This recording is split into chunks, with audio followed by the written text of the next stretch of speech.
والشمس وضحاها والقمر إذا تلاها والنهار إذا جلاها والليل إذا يغشاها والسماء وما بناها والأرض وما طحاها ونفس وما سواها।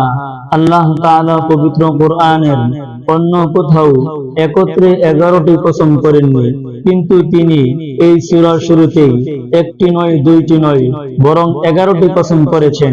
কিন্তু কেন?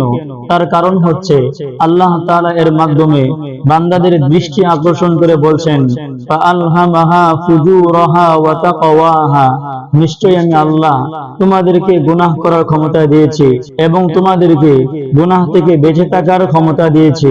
তবে তোমরা জেনে রাখো, কদ আফলাহা মান যাক্কাহা ওয়া কদ খাবা মান দাসসাহা, ওই ব্যক্তি সফলকাম হবে যে নিজের আত্মাকে পরিশুদ্ধ করবে, আর ব্যর্থ ওই ব্যক্তি হবে যে নিজের আত্মাকে গুনাহের মধ্যে ধসিয়ে দেবে।